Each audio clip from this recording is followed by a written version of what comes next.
Bem, meu povo, eu acho que eu já disse a vocês que em 2022 eu li o total de 17 livros completos, porque tem alguns que até hoje eu ainda preciso terminar. E aí eu vou confessar que a maioria desses 17 livros foi assim, bem mais ou menos. Mas então, nesse vídeo eu vou contar pra vocês quais foram todos esses 17 livros lidos e vou dizer também qual é minha menção honrosa, qual foi o livro mais pesado, qual foi o pior livro do ano e quais foram os 6 melhores lidos do ano de 2022. Mas antes de tudo, e antes que eu esqueça, inclusive, porque eu sou a pessoa que esquece desse tipo de coisa sempre, deixa eu dizer a vocês que eu vou deixar aqui no box de informações o link de todos esses livros que eu li e no formato em que li, para o caso de vocês se interessarem por alguns ou por algum. Lembrando que comprando pelo meu link, vocês ajudam esse canal com uma pequena percentagem da sua compra. E você não paga nada mais por isso. Mas se tu quiser comprar ganhando um percentual da sua compra de volta,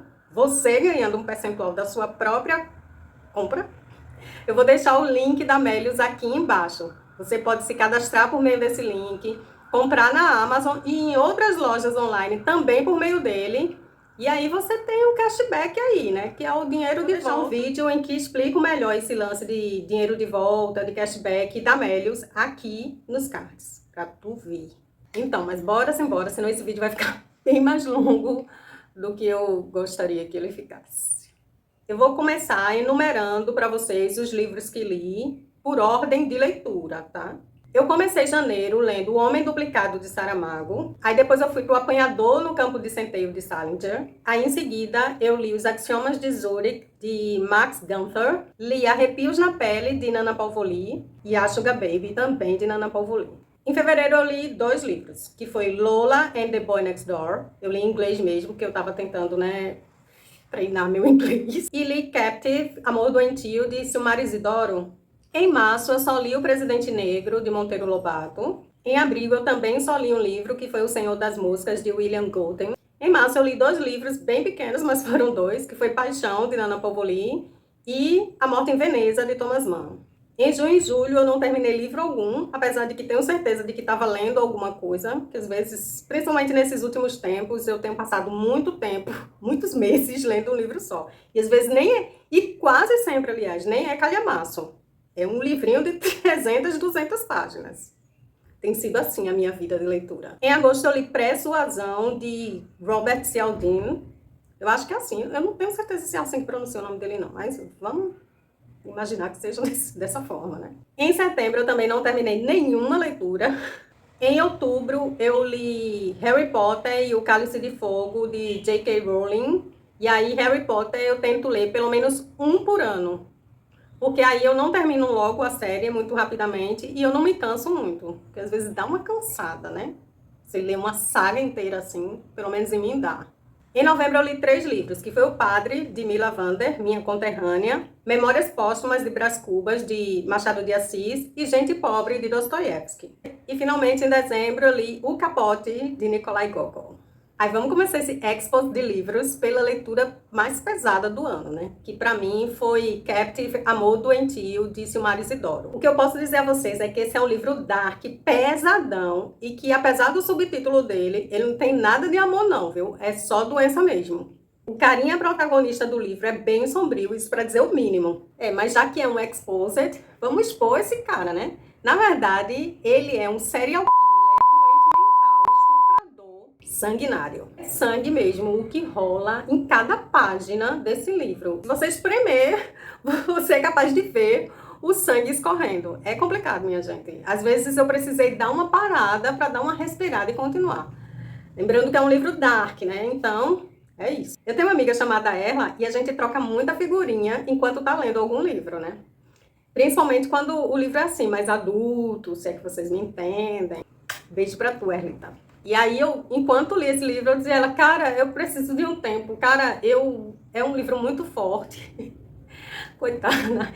Ela teve que me ouvir dizendo que era um livro muito forte e sanguinário a cada página que eu lia. Não, a cada página é exagero, né? A cada 10 páginas que eu lia. Mas tá aí, essa realmente pra mim foi a leitura mais pesada, pesadona mesmo, punk, que eu li em 2022. Antes de eu falar do pior livro do ano pra vocês, eu tenho que rememorar que existem leituras mais técnicas e que para essas leituras realmente tem livro que não presta, tem livro que é ruim, tem livro que é mal escrito, tem livro que não sabe se colocar, mas existe também aquela leitura mais subjetiva. Nessa coisa da subjetividade, o livro passa a ser bom ou ruim pra gente, a depender muito da nossa visão de mundo, da nossa conexão com ele, enfim, da forma como recepcionamos todo aquele mundo e aquele ambiente e aquela narrativa e aquela escrita enquanto leitores. Então, visto dessa forma mais subjetiva, o pior livro do ano para mim foi O Padre, da minha conterrânea Mila Vander. Eu já postei um short aqui nesse canal e eu vou deixar aqui nos cards para vocês verem, caso se interessem, contando mais sobre esse livro, falando o resuminho dele mesmo, que é uma viúva que se apaixona por um padre e ambos copulam onde der para copular. E é isso. Pra mim, esse foi o pior livro, porque eu não me conectei suficientemente com os personagens. Eu achei que faltou uma construçãozinha melhorada desses personagens. E deixar o negócio aqui nos cards pra vocês verem. Agora tem aqueles livros que levaram um coraçãozinho. E esses livros que levaram apenas um coraçãozinho são aqueles cujos autores eu amo de coração e que a gente não pode deixar ele passar de jeito nenhum e que o autor tem sempre uma coisa a entregar, ou que um ponto ou outro do livro tem alguma coisa a nos dizer, chama a nossa atenção para um tema específico, mas que ele, como um todo, não consegue roubar, assim, o coração da gente. Sabe como é? E esses livros que roubaram, de repente, 1/10 só do meu coração foram O Homem Duplicado, de Saramago, Harry Potter e o Cálice de Fogo, de J.K. Rowling, e O Capote, de Gogol. Agora, veja bem, eu amo de coração José Saramago. Ele é dos autores preferidos da minha vida.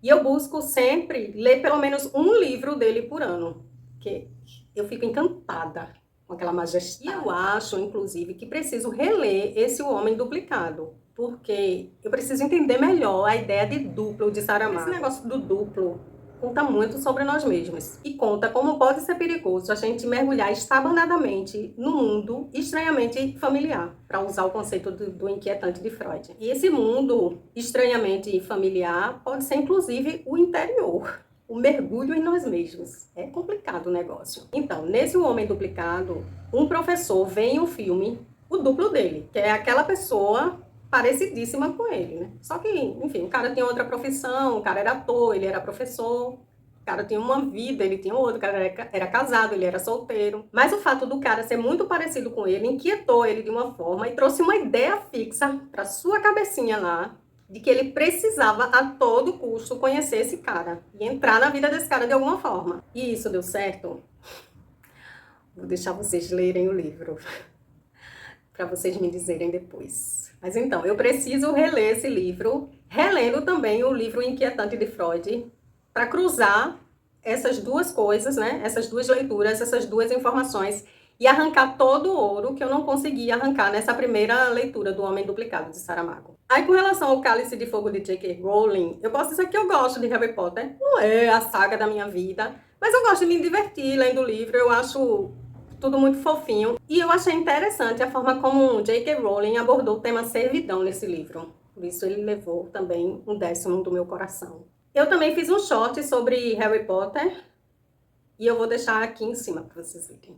Com relação ao Capote de Gogol, esse foi o primeiro livro que eu li de Gogol e eu achei sim um livro bem impactante, uma narrativa bem impactante. E o personagem, que é Akaky Akakievich, me fez lembrar muito Fabiano de Vidas Secas.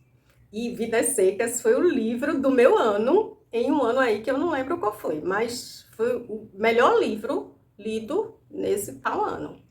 Então, eu comparei deveras Fabiano com Akaky Akakievich e eu gostei muito. Mas eu acho que Dostoiévski conseguiu detalhar mais o que Gogol estava colocando no livro dele. E aí o livro de Dostoiévski, para variar, ficou entre as minhas 6 melhores leituras, né? Mas agora está na hora da nossa menção honrosa. Como eu falei para vocês no vídeo passado, que se der eu vou deixar também aqui nos cards, eu tô nesse lance aí de transição de carreira.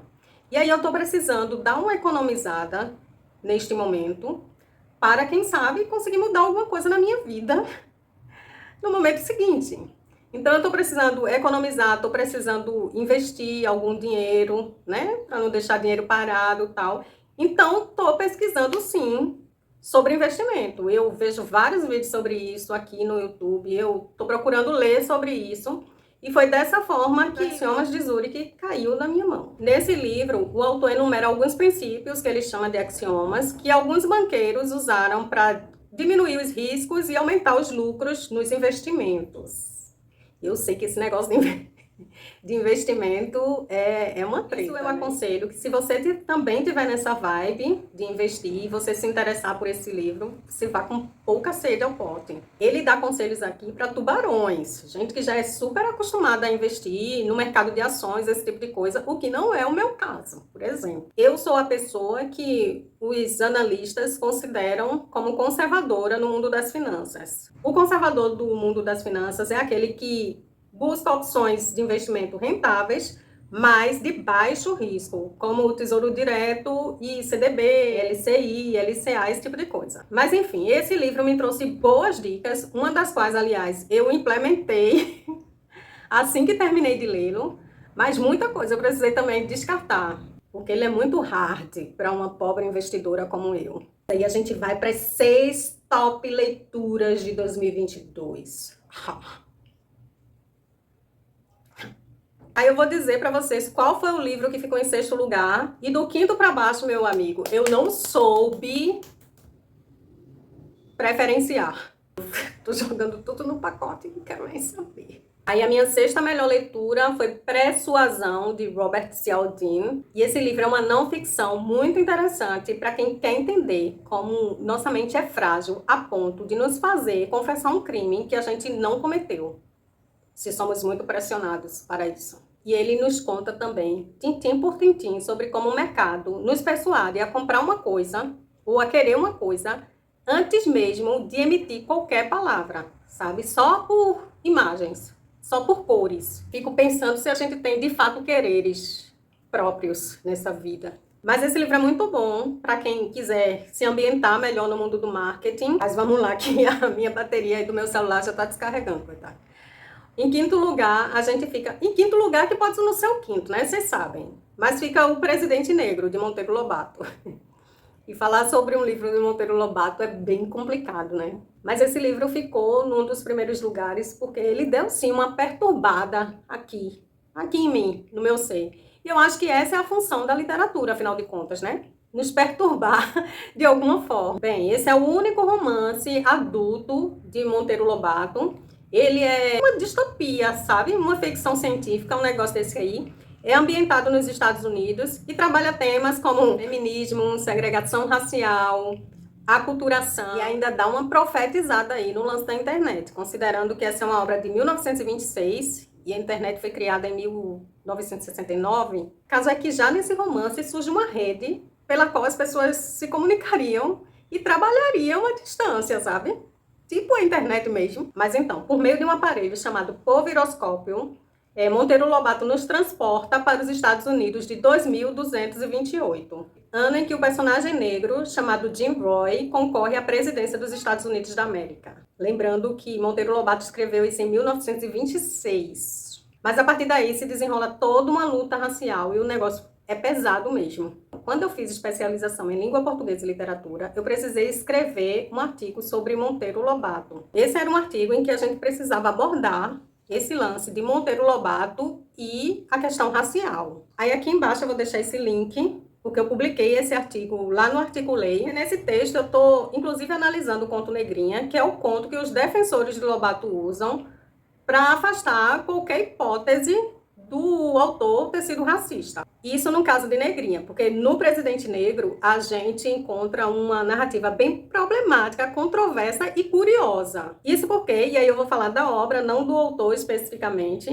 alguns trechos desse livro realmente são sexistas, racistas e eugenistas ao extremo. Ao mesmo tempo, em outros trechos, o autor parece querer nos convencer de que o racismo, de fato, foi uma praga no mundo. É complicado. O Lobato foi um cara claramente controverso. Ele já foi acusado de comunista, ele já teve suas obras queimadas por freiras católicas. Enfim, controvérsia, José Bento é o teu nome. Eu vou deixar aqui, então, essa recomendação desse livro, principalmente se você souber filtrar as coisas e não tiver a mente suscetível às ideias mais estapafúrdias. Quase que não saía. Querendo ou não, a gente tem que lembrar que esse livro é uma distopia. As distopias são caracterizadas por ambientes imaginários em que se vivem condições de extrema opressão. Mas enfim, eu recomendo esse livro e também recomendo uma série da Netflix chamada Seleção Artificial, que eu acho que ambos falam a seu modo do mesmo tema, do mesmo assunto, que é a eugenia. Eugenia é aquela teoria, né, que tem por objetivo seres humanos perfeitos e geneticamente modificados. Então, meu povo, já anoiteceu, a luz já mudou, eu já precisei levantar para tomar uma água, já dei uma pausa para carregar o celular, já estou toda oleosa aqui, mas vamos lá.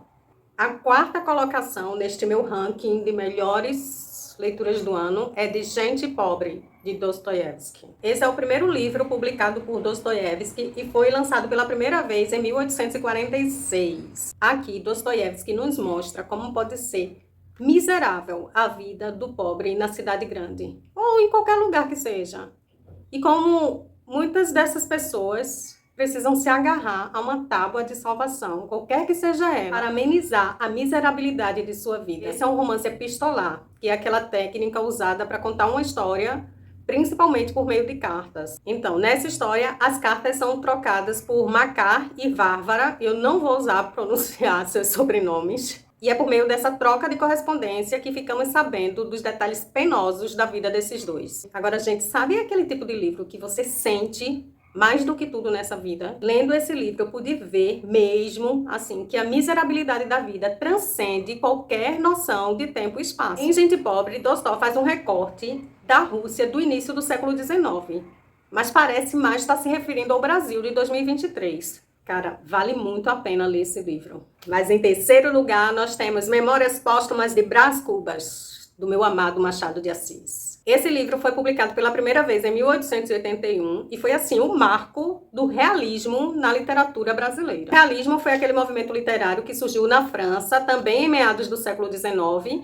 e que se opunha ao romantismo e sua visão idealizada da vida. O realismo surge justamente para lançar esse olhar mais realista e objetivo sobre as relações humanas. Então, seguindo esse movimento realista, Brás Cubas é um personagem defunto que narra de forma crua e satírica a história da sua vida. Aí ele começa fazendo uma genealogia da sua família, entendendo quem foi o avô, quem é o pai, essas coisas todas. Aí depois ele diz que nasceu essa flor graciosa no seio da família, que é ele mesmo. A graciosa flor, no caso, se tornou uma criança bem diabrada e muito protegida pelo pai. Aí depois vem a juventude e o seu primeiro amor, chamado Marcela. Depois vem a idade adulta, as reflexões, os amores escandalosos e a fadiga da velhice.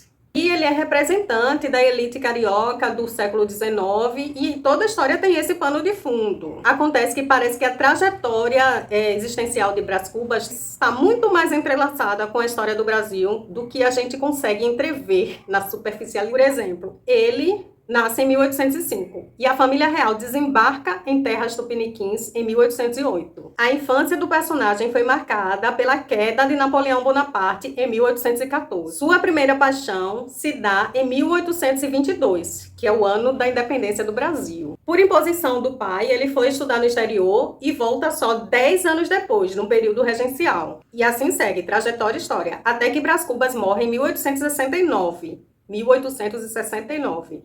Acontece que em 1870 rola aí um manifesto republicano em que os manifestantes alegam que no período da independência os interesses dinásticos precederam os interesses nacionais. Em 1871 a gente teve a Lei do Ventre Livre, que foi aquela lei sancionada pela princesa Isabel, que decretava que as crianças nascidas no Império, que eram filhas de mulheres escravas, seriam consideradas livres. Pois então, é muita coincidência machadiana que Brás Cubas morra justamente pouco antes de todo esse movimento de questionamento de costumes e de crise. Então a gente pode notar aí como os estágios históricos demarcam os estágios de vida do personagem. Machado coloca nesse livro muitos dos eventos ocorridos nessa época. A coisificação dos escravos, a febre amarela, a proibição do comércio escravo pelos ingleses. Dizem que até o nome Brás Cubas tem uma referência histórica ao fato do Brasil, Brás, e Cuba, Cubas,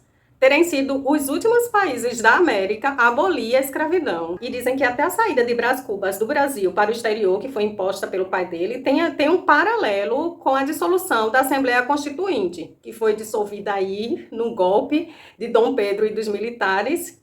E essa dissolução é conhecida como a Noite da Agonia. Eu sei que nessa Noite da Agonia, vários políticos foram exilados aí. E houve também essa Noite da Agonia para Brás Cubas, que foi quando ele foi visitar Marcela, e o pai dele chegou e tomou ele à força e botou no navio para o exterior. Foi uma agonia. Por tudo isso e pela narrativa maravilhosa de Machado de Assis, que esse livro está nos meus melhores do ano. Aliás, deixa eu dizer que eu publiquei um vlog de leitura desse livro aqui, tá? Vou deixar ele aqui nos cards também para vocês darem uma acompanhada. Bora lá que eu já tô ficando rouca, mas esse negócio tá acabando. Vamos para a segunda colocação aí nesse meu ranking. E eu botei em segundo lugar, mas pode muito bem ocupar qualquer das 5 posições, O Apanhador no Campo de Centeio, de Salinger. Esse livro foi lançado em 1951 e é um dos romances mais revolucionários do século XX. Ele trata de um adolescente meio raivoso, meio idealista, chamado Holden Caulfield. Enfim, essa coisa de pronúncia de nome, né, minha gente? Que me pega. Mas Holden foi expulso, assim, só de mais uma escola na vida dele. E antes de ir para casa contar a boa notícia para os pais, ele resolveu passar 3 dias rondando pelas ruas de Nova York. E a gente vai acompanhando ele nesses 3 dias, enquanto ele se mete em algumas confusões, ele visita a irmã, ele vê a irmã em alguns momentos nesses dias, e ele tem algumas dúvidas, assim, meio anárquicas a respeito de tudo. Mas no meio disso tudo me chamou a atenção a relação dele com a irmã. A irmã dele é mais nova, eu acho que ela tinha 5 anos, se eu não estou enganada, e parece ser a única pessoa no mundo que entende ele. A menina tinha 5 anos de idade. E parece também ser a única pessoa no mundo com quem ele se importa de verdade, sabe? Eu comecei esse livro por pura curiosidade. Eu queria saber o que tinha nele de tão escabroso a ponto de supostamente ter motivado alguns assassinatos aí, nesse mundo de meu Deus. Por exemplo, Mark David Chapman, que foi o assassino de John Lennon, aparentemente queria ser assim um Holden Caulfield da humanidade. É que em algum momento dessa trajetória de Holden por Nova York, ele encontra também um professor dele, e esse professor pergunta o que de fato ele gostaria de ser na vida. Aí ele disse que gostaria muito de ser um apanhador de criancinhas no campo de centeio. As crianças estariam brincando em um campo e para evitar que elas caíssem ou se machucassem ou caíssem num precipício de alguma forma, ele estaria lá, né? Para evitar qualquer coisa, evitar qualquer desastre, para livrar as criancinhas do abismo. Aí agora a gente faz um paralelo da criança de Holden com a humanidade. Aí a gente bota um David Chapman nesse meio. Aí pronto, ele já acha que tem que matar John Lennon para livrar a humanidade da perdição. Na época que eu li esse livro, eu li também um artigo falando desse cara, né, desse Mark David Chapman. E eu vou tentar colocar aqui no box de informações o link desse artigo para vocês, se eu achar. Pois então, segundo esse artigo, Chapman teria dito na prisão que matou John Lennon para promover um livro que ele não escreveu, uma cópia do qual ele tinha consigo na mesma noite em que cometeu o crime.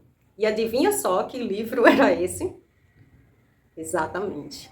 Particularmente, não encontrei no Apanhador do Campo de Centeio qualquer incitação ao crime. O que eu vi foi um adolescente sensível, crítico, perturbado com o que ele percebia ao seu redor, mesmo que ele não soubesse expressar muito bem essas percepções. Esse foi um livro que eu já terminei sentindo saudade. Eu recomendo.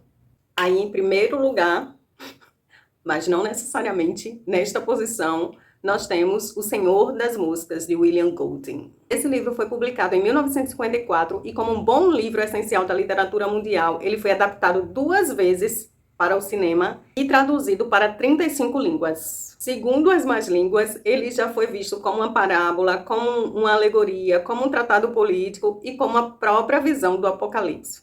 O resumo é esse aqui. Durante a Segunda Guerra Mundial, um avião cai numa ilha deserta e os únicos sobreviventes ali são um grupo de meninos. Liderados por um deles, esses meninos procuram se organizar enquanto esperam o resgate chegar. Mas aos poucos, esses garotos, que aparentemente são inocentes, estão ali só tentando se divertir enquanto esperam, transformam tudo numa tremenda de uma disputa pelo poder. E isso de forma bastante selvagem. O que impressiona nesse livro, e impressiona muito, é a barbárie na qual essas crianças vão se deixando cair. Sabe aquela teoria junguiana de que a psique humana é composta por luz e sombra? Eu acho que é de Jung essa teoria, mas se não for, vocês dão aí um desconto e aproveita e bota aqui nos comentários de quem ela é de fato. Então, esse livro retrata muito bem o negócio ali das sombras da essência humana. E as sombras são justamente aqueles traços humanos que a gente não gosta muito e tenta ali meio que dar uma ignorada justamente por causa da sua pequena obscuridade. Outra coisa que achei muito interessante e bastante factual nesse livro foi o uso do medo como instrumento de perpetuação da força